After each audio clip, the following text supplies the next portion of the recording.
Doctor Baba Saheb Ambedkar open university.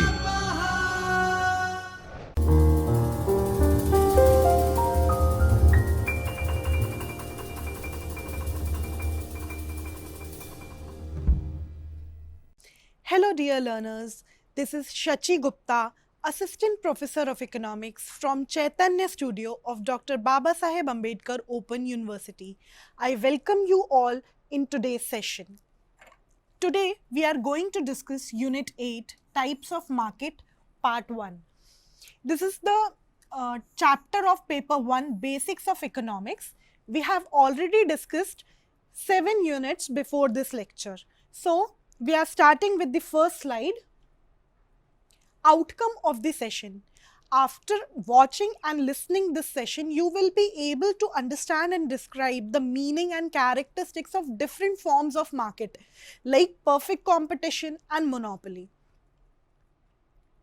If we talk about the background of this lecture, then in this lecture, we are going to discuss the different types of market like perfect competition and monopoly, and what we are going to study in perfect competition is its meaning and its characteristics. Similarly, in monopoly, we will study meaning and its characteristics.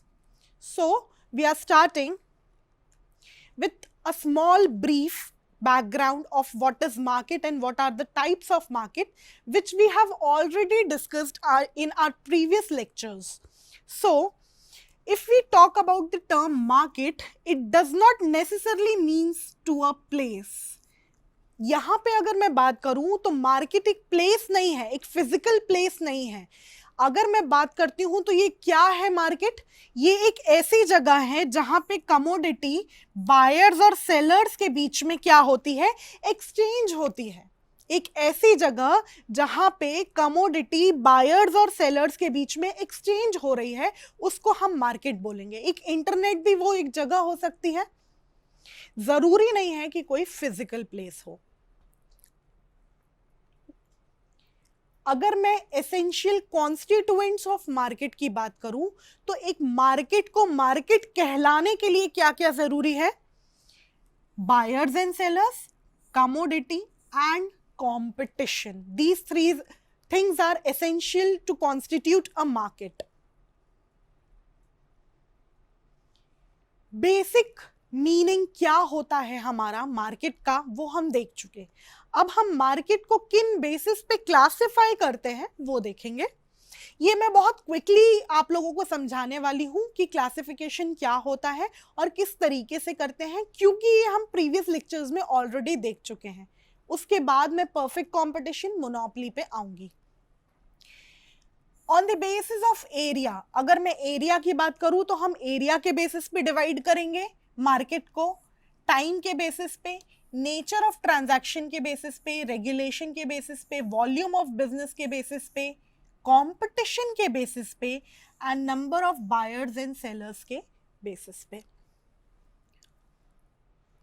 अगर मैं area के हिसाब से divide करूं तो local market, regional market, national market और international market में हम क्या करते हैं? अपने मार्केट को डिवाइड करते हैं. लोकल मार्केट में पेरिशेबल गुड्स आ जाते हैं, जो जल्दी खराब हो जाते हैं, उनका लोकल मार्केट रहता है, जैसे कि milk, vegetable, eggs, butter, these things. उसी तरीके से अगर इंटरनेशनल मार्केट की बात करें तो यहाँ पे लॉन्ग ड्यूरेबल गुड्स होते हैं, जैसे कि गोल्ड, सिल्वर, ये सारी चीजें. On the basis of time, हम टाइम के बेसिस पे मार्केट को डिवाइड करते हैं 4 पार्ट्स में. Very short period, long period and very long period. ये सब मैंने डिटेल में हमारे प्रीवियस लेक्चर्स में डिस्कस किया है. On the basis of nature of transaction, अगर मैं ऑन द स्पॉट कोई ट्रांजैक्शन कर रही हूं, फिजिकली मैंने पैसे लिए, अपने गुड्स दिए, ऑन द स्पॉट ट्रांजैक्शन हुआ, तो उसको बोलेंगे स्पॉट मार्केट. ऐसा मार्केट जहां पे ट्रांजैक्शन फ्यूचर डेट पे होता है. फॉर एग्जाम्पल, मैंने आज आपको प्राइस दिया, आपने मुझे गुड्स 10 दिन बाद डिलीवर किए, वो फ्यूचर मार्केट होगा. अगर मैं क्लासिफाई करूं मार्केट को on the basis of regulation, तो एक होगा regulated market, second one is unregulated market.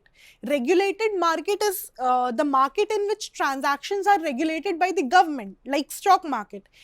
In stock market, transactions are regulated by SEBI.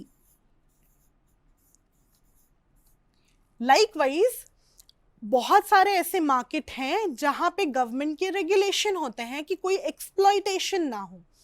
उसी तरीके से जस्ट जिसका ऑपोजिट हो जाएगा अनरेगुलेटेड मार्केट, जहां गवर्नमेंट का कोई रिस्ट्रिक्शन नहीं है. वो मार्केट कैसे होंगे? Free market. On the basis of volume of business, अगर मैं एक मार्केट को क्लासिफाई करूं उसके वॉल्यूम ऑफ बिजनेस के हिसाब से, तो जहां बहुत ज्यादा बहुत बड़ा बिजनेस ट्रांजैक्शन होता है उसको हम बोलते हैं होलसेल मार्केट, और जहां थोड़े थोड़े छोटे छोटे ट्रांजैक्शंस होते हैं उनको हम बोलते हैं retail market. On the basis of competition, अगर मैं कंपटीशन की बात करूं तो परफेक्ट कंपटीशन मार्केट होता है, इम्परफेक्ट कंपटीशन मार्केट होता है. हम इसको डिटेल में देखेंगे. परफेक्ट कंपटीशन और इम्परफेक्ट कंपटीशन क्या होता है. फिर उसके बाद on the basis of number of buyers and sellers, अगर number of buyers and sellers ज्यादा है तो उनको एक कैटेगरी में कर दिया, जिसमें कम है उनको एक कैटेगरी में कर दिया. अब हम देखेंगे हमारा मेन टॉपिक जो आज का है, that is different forms of market. हमारे इसके आज के लेसन में हम सिर्फ दो चीजें पढ़ेंगे, परफेक्ट कंपटीशन और मोनोपोली. और इम्परफेक्ट कंपटीशन के ये जो दो पार्ट्स, मोनोपोलिस्टिक, ओलिगोपोली और डुओपोली है, उसको हम हमारे नेक्स्ट लेक्चर यानी कि यूनिट 9 में कवर करेंगे. तो स्टार्ट करते हैं with perfect competition. Perfect competition, ध्यान से देखिएगा इस बात को कि परफेक्ट कंपटीशन जो होता है वो एक ऐसा मार्केट सिनेरियो है जो इमेजिनरी है, रियल लाइफ में एग्जिस्ट नहीं करता. यहाँ पे क्या होता है, very large number of buyers and sellers है, बहुत सारे बायर्स बहुत सारे सेलर्स हैं, सारे गुड्स का प्राइस यूनिफॉर्म है, सब एक ही प्राइस पे बिक रहा है, फ्री एंट्री और एग्जिट है, कोई भी इस मार्केट पे कभी भी एंटर कर सकता है और कभी भी एग्जिट कर सकता है. अब इन फीचर्स के साथ होगा क्या, गुड्स भी होमोजेनस है, सब बिल्कुल शेप, साइज, कलर, ये सारी चीजें सेम हैं सारे गुड्स की. ऐसा कोई रियल लाइफ में मार्केट नहीं होता. This is a myth, this is imaginary concept. इसका closest example is egg. Eggs को अगर हम देखें तो लगभग सारी जगहों पे इसका यूनिफॉर्म प्राइस होता है. यूनिफॉर्म प्राइस मतलब 0.5 भी अगर हम देखें तो जनरली नहीं होता है. कलर, शेप, इनका डिजाइन, ये सब कुछ क्या होता है, लगभग सेम होता है. Very large number of buyers and sellers हैं, बेचने वाले भी बहुत हैं और खरीदने वाले भी बहुत हैं. तो ये क्लोजेस्ट एग्जाम्पल है, परफेक्ट एग्जाम्पल नहीं है. तो चलिए स्टार्ट करते हैं कैरेक्टरिस्टिक्स ऑफ परफेक्ट कंपटीशन से. परफेक्ट कंपटीशन का फर्स्ट कैरेक्टरिस्टिक है very large number of buyers and sellers. दूसरा है होमोजेनियस प्रोडक्ट. तीसरा है freedom of entry and exit. चौथा है perfect knowledge among buyers and sellers. Perfect mobility of factors, absence of transportation cost, absence of selling cost. ये सारे features को हम एक एक करके डिस्कस करेंगे. First is very large number of buyers and sellers. अब क्या होता है इस मार्केट में, जो बेचने वाले लोग हैं, सेलर हैं, वो बहुत ज्यादा है और खरीदने वाले भी बहुत ज्यादा है. बहुत ज्यादा मतलब इनको हम काउंट नहीं कर सकते, इतने ज्यादा. अगर मार्केट में इतने सेलर्स हों जिनको हम काउंट नहीं कर सकते हैं, तो क्या एक सेलर उस पोजीशन में है कि वो मार्केट के प्राइस को इन्फ्लुएंस कर ले या मार्केट में अपने शेयर को इन्फ्लुएंस कर ले? एक अकेले सेलर की यहाँ पे कोई भी वैल्यू नहीं है, वो कोई भी वैल्यू ऐड नहीं कर रहा है मार्केट में. उसी तरीके से एक बायर भी क्या है, वो बहुत ज्यादा वैल्यू ऐड नहीं कर रहा है इस मार्केट में. इस मार्केट में बायर्स भी ज्यादा हैं और सेलर्स भी ज्यादा हैं, जिस वजह से दोनों का इंडिविजुअली कोई कंट्रीब्यूशन नहीं होता है। होमोजेनियस प्रोडक्ट होता है, हमने पहले भी देखा। इन गुड्स को इजीली आपस में सब्स्टिट्यूट किया जा सकता है, इस्तेमाल किया जा सकता है। जैसे कि एग्स एक दुकान से लोगे, आप दूसरी दुकान से लोगे, सेम क्वालिटी मिलेगी, ठीक है। ये आइडेंटिकल होते हैं साइज में, शेप में, क्वालिटी में और कलर में। आई होप ये आप लोगों को क्लियर हुआ है। एग जो है हमारा क्लोजेस्ट एग्जाम्पल है, परफेक्ट एग्जाम्पल नहीं है। Free entry and exit. अगर मैं फ्री एंट्री और एग्जिट की बात करूं तो ये एक ऐसा मार्केट है जहां पे कोई भी सेलर कभी भी एंटर कर सकता है और कोई भी सेलर कभी भी मार्केट से बाहर जा सकता है। फॉर एग्जाम्पल, अगर मैं एग का एग्जाम्पल लूं तो एग सेलर के ऊपर कभी गवर्नमेंट ने कोई रिस्ट्रिक्शन लगाया है कि आपको एग नहीं बेचना है या आप मार्केट में एंटर नहीं कर सकते? ऐसा कुछ नहीं है। तो यहाँ पे फ्री एंट्री हो गई। उसी तरीके से जो एग्जिस्टिंग सेलर्स हैं वो अपने गुड्स को अगर मार्केट में छोड़ करके बाहर जाना चाहते हैं, वो नहीं चाहते अब मार्केट में कंटिन्यू करना, तो होगा क्या, वो इजीली एग्जिट भी कर सकते हैं। यहाँ पे फ्री एंट्री भी है और फ्री एग्जिट भी है। Perfect knowledge about buyers and sellers. इसका मतलब है कि बायर्स और सेलर्स दोनों को परफेक्ट इंफॉर्मेशन और नॉलेज होती है मार्केट में क्या प्राइस चल रहा है उस बारे में। यहाँ पे कोई भी ऐसा सेलर नहीं होगा जो दूसरे बायर से कुछ और प्राइस ले, किसी और बायर से कुछ और प्राइस ले, किसी और बायर से कुछ और प्राइस ले, क्योंकि यहाँ पे बायर्स को भी, सारे बायर्स को मार्केट के प्राइस के बारे में पता है। कोई भी सेलर फूल नहीं कर सकता किसी बायर को। तो यहाँ परफेक्ट नॉलेज है बायर्स को, उसी तरीके से सेलर्स को भी परफेक्ट नॉलेज है सारी कंडीशन के बारे में कि मार्केट में मेरे प्रोडक्ट की कितनी डिमांड है, उस अकॉर्डिंगली मार्केट के थ्रू मेरे प्रोडक्ट का प्राइस तय होगा। Perfect mobility of factors of production. यहाँ पे ज्योग्राफिकली कोई रिस्ट्रिक्शन नहीं होता है। एक फैक्टर ऑफ प्रोडक्शन मैंने दिल्ली में यूज किया, वही फैक्टर ऑफ प्रोडक्शन मैं मुंबई में यूज करूंगी। परफेक्टली मोबाइल है, दोनों को इजीली एक्सचेंज करके यूज किया जा सकता है, ठीक है। यूनिफॉर्म प्राइस, जब मैंने बोला size same, quality same, colour same, जब सारी चीजें सेम हैं तो हम प्राइस कैसे अलग अलग चार्ज कर सकते हैं? एक ए नाम के बायर से अलग प्राइस चार्ज किया, बी नाम के बायर से अलग प्राइस चार्ज किया, ये नहीं हो सकता। क्यों नहीं हो सकता? क्योंकि गुड्स यूनिफॉर्म थे, गुड्स बिल्कुल होमोजेनियस थे। जब गुड्स होमोजेनियस तो प्राइस भी क्या होगा हमारा? यूनिफॉर्म। एक ही प्राइस पे पूरे मार्केट के सेलर आपको अपने गुड बेचेंगे।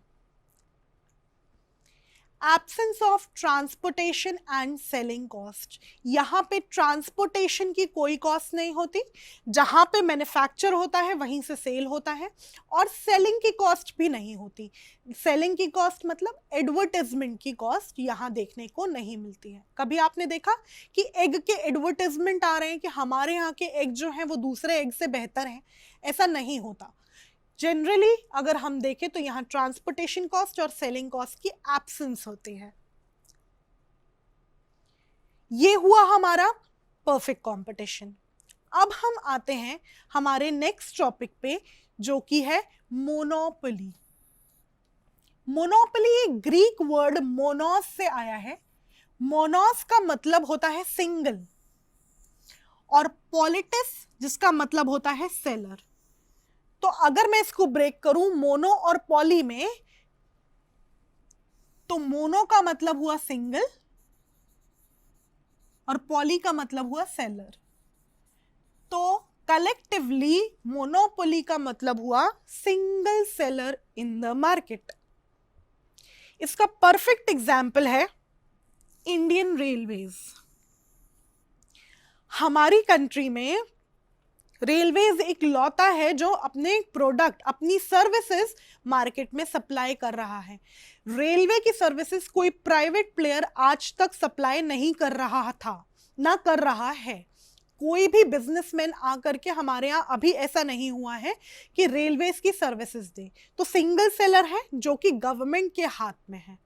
तो ऐसे मार्केट को क्या बोलते हैं, जहां सिंगल सेलर होता है और लार्ज नंबर ऑफ बायर्स होते हैं, उनको हम बोलते हैं मोनोपोली मार्केट। अगर मैं इसके फीचर्स की बात करूं तो यहां पे सिंगल सेलर होता है और लार्ज नंबर ऑफ बायर्स होते हैं। बेचने वाला एक, खरीदने वाले बहुत सारे। रिस्ट्रिक्शन टू द एंट्री, मतलब यहां पे मार्केट में एंटर करने के लिए सेलर के ऊपर रिस्ट्रिक्शन रहता है। कोई भी प्राइवेट प्लेयर क्या आज आ करके रेलवेज की सर्विसेज चालू कर सकता है? नहीं कर सकता। गवर्नमेंट ने रिस्ट्रिक्शन लगा रखा है, तो यहां पे एंट्री पे रिस्ट्रिक्शन होता है। इसके क्लोज सब्सटीट्यूट्स अवेलेबल नहीं होते। सब्सटीट्यूट्स तो अवेलेबल है, एयरलाइंस हैं, बसेस हैं, मगर क्लोज सब्सटीट्यूट नहीं है। रेलवेज की तरह ही कोई दूसरा सब्सटीट्यूट अवेलेबल नहीं है। ये बहुत इंपॉर्टेंट फीचर है प्राइस डिस्क्रिमिनेशन। अगर मैं प्राइस डिस्क्रिमिनेशन की बात करूं, ये क्या होता है, यहां पे वो सिंगल सेलर होने की वजह से मार्केट पे होल्ड रखता है। वो एक बायर से कुछ और प्राइस लेगा, दूसरे बायर से कुछ और प्राइस, तीसरे बायर से कुछ और प्राइस। एग्जाम्पल के तौर पे ट्रेन में अलग अलग क्लासेस होती हैं, general class, sleeper class, third AC, second AC, first AC. एक ट्रेन दिल्ली टू मुंबई जा रही है, एक ट्रेन दिल्ली टू मुंबई जा रही है। इस ट्रेन में पैसेंजर सेम डिस्टेंस ट्रैवल कर रहे हैं। अब इस सेम डिस्टेंस को ट्रैवल करने के लिए इन लोगों ने क्या किया, जनरल क्लास से अलग फेयर लिया, स्लीपर से अलग, थर्ड एसी से अलग, सेकंड एसी से अलग, फर्स्ट एसी से अलग। यहां पे सर्विसेज में थोड़ा सा उन्होंने चेंजेस किए कि जनरल में एसी नहीं मिलेगा आपको, स्लीपर में एसी नहीं मिलेगा, पर सीट रिजर्व हो जाएगी। थर्ड एसी में ज्यादा लोग रहेंगे, सेकंड एसी में कम रहेंगे, फर्स्ट एसी में और बेनिफिट्स मिलेंगे। पर यहाँ पे सबके प्राइजेस में क्या है, अलग अलग बायर से सेम सर्विस, वही ट्रेन जो दिल्ली से मुंबई जा रही है, उसी ट्रेन में अलग अलग फैसिलिटी के नाम पे अलग अलग प्राइजेस चार्ज कर रहे हैं। मतलब प्राइस डिस्क्रिमिनेट कर रहे हैं। जिनको ज्यादा फैसिलिटी दी उनसे ज्यादा प्राइस लिया, जिनको कम फैसिलिटी दी उनसे कम प्राइस लिया। एग के केस में ऐसा नहीं था, परफेक्ट कंपटीशन में यूनिफॉर्म प्राइस थे। कोई 12 एग लेगा तो भी उतना प्राइस, एक एग लेगा तो भी उतना प्राइस। ठीक है, यहां पे प्राइस डिस्क्रिमिनेशन हमें देखने को मिलता है। यहां पे अगर मैं बात करूं प्राइजेस की, तो सिंगल सेलर है, सिंगल सेलर के पास और कोई कंपटीशन नहीं है। जब कंपटीशन नहीं है तो वो अपना प्राइस खुद तय करेगा। वो खुद ही फर्म है, वो खुद ही इंडस्ट्री है, वो खुद ही सब कुछ है। जब वो अपना प्राइस तय करता है तो उसके प्रॉफिट्स भी लॉन्ग रन में हाई होते हैं। हम एक एक करके इनको डिस्कस करेंगे। सिंगल सेलर और लार्ज नंबर ऑफ बायर्स। जब सिंगल सेलर होता है मार्केट में तो उसके पास फुल कंट्रोल होता है मार्केट का, कि मैं चाहूं तो इतनी ट्रेन चलाऊंगा, मैं चाहूं तो बंद कर दूंगा। सप्लाई पे फुल कंट्रोल, प्राइजेस बढ़ाना चाहेंगे तो बढ़ा सकते हैं, कम करना चाहेंगे तो कम कर सकते हैं, ये भी फुल कंट्रोल। क्योंकि हमारी कंट्री में मोनोपोली पे रिस्ट्रिक्शन है, कोई और मोनोपोली फॉर्म नहीं कर सकता, क्योंकि हमारी गवर्नमेंट जो है वो लोगों के भले के लिए भी काम कर रही है। तो यहाँ पे हो क्या रहा है, मोनोपोली के ऊपर लोगों ने रिस्ट्रिक्शन लगा रखा है। किन लोगों ने? गवर्नमेंट ने लगा रखा है। रिस्ट्रिक्शन लगाने की वजह से कोई और मोनोपोली नहीं बना पा रहा, और यहाँ पे प्राइजेस गवर्नमेंट ने कंट्रोल किए हैं सोशल वेलफेयर के लिए, मतलब लोगों का भी भला होता रहे। Moving towards our next slide, restriction to entry. इस मार्केट में रिस्ट्रिक्शन होता है, कोई भी सेलर मार्केट में एंटर नहीं कर सकता क्योंकि गवर्नमेंट का रिस्ट्रिक्शन लगा हुआ है। सिर्फ और सिर्फ इंडियन रेलवेज ही रेल की सर्विसेज हमें दे सकती हैं। No close substitutes. मैंने बताया सब्सटीट्यूट्स हैं, एयरलाइंस हैं, बसेस हैं, सब्सटीट्यूट्स हैं, मगर क्लोज सब्सटीट्यूट अवेलेबल नहीं है। प्राइस डिस्क्रिमिनेशन हम डिटेल में देख चुके हैं। यहां पे अगर सिंगल सेलर है तो वो एक लैपटॉप किसी को $7 में बेच रहा है, किसी को $3 में और किसी को $5 में। ये हम देख सकते हैं डायग्राम से।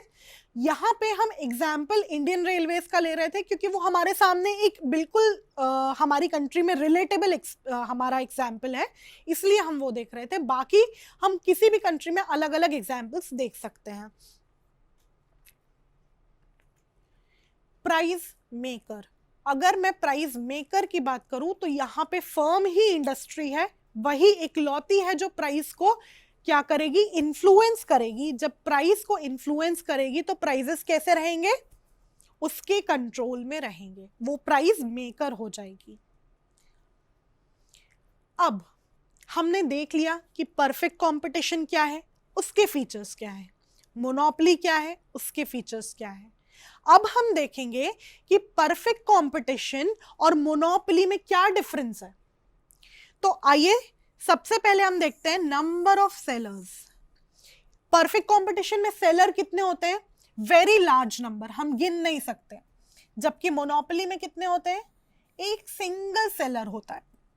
नेचर ऑफ द प्रोडक्ट, अगर मैं प्रोडक्ट की बात करूं तो परफेक्ट कंपटीशन में होमोजेनस प्रोडक्ट होंगे, बिल्कुल सेम शेप, साइज, कलर वैसे। और जबकि मैं मोनोपोली की बात करूं तो यहाँ पे क्लोज सब्स्टिट्यूट्स अवेलेबल नहीं होते हैं क्योंकि प्रोडक्ट कैसे हैं, होमोजेनस नहीं है। फिर एंट्री और एग्जिट की अगर मैं बात करूं, परफेक्ट कंपटीशन में कोई भी सेलर कभी भी मार्केट में एंटर कर सकता है और कभी भी मार्केट से एग्जिट कर सकता है। मगर मोनोपोली में ऐसा नहीं होता, यहाँ पे रिस्ट्रिक्शन लगाए जाते हैं एंट्री पे और एग्जिट पे।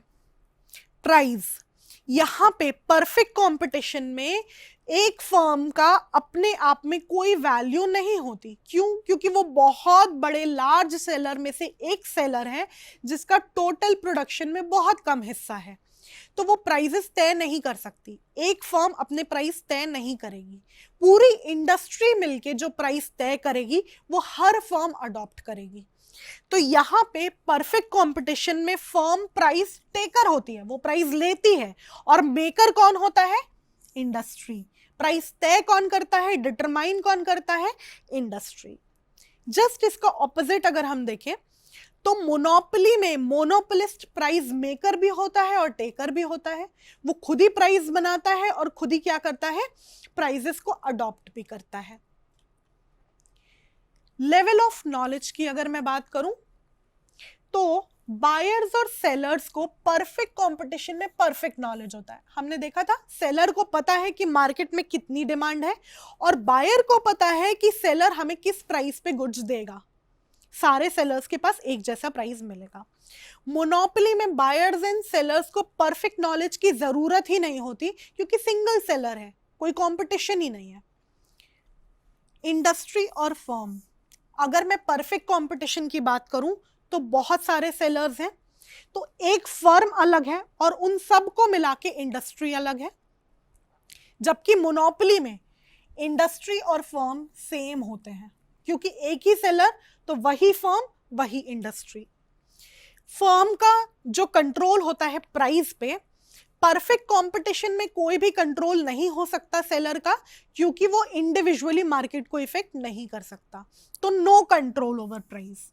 जबकि मोनोपोली में फर्म का पूरा कंट्रोल होता है प्राइस पे, ठीक है, क्योंकि वही एक सेलर है जो मार्केट में सप्लाई कर रहा है। अगर मैं एग्जाम्पल्स की बात करूं तो परफेक्ट कंपटीशन एक मिथ है जिसके क्लोजेस्ट एग्जाम्पल एग्स हैं या फिर एग्रीकल्चरल प्रोडक्ट्स हैं। जबकि मोनोपोली का एग्जाम्पल अगर हम देखें तो वो इंडियन रेलवेज हैं। इसी के साथ मैं अपना आज का लेक्चर खत्म करना चाहती हूँ। आई होप आप लोगों को ये जितना पढ़ाया गया है वो क्लियर है। You can contact me at shachi.gupta@baou.edu.in for further query or any suggestions. Thank you so much for joining. स्वाध्यायः परमः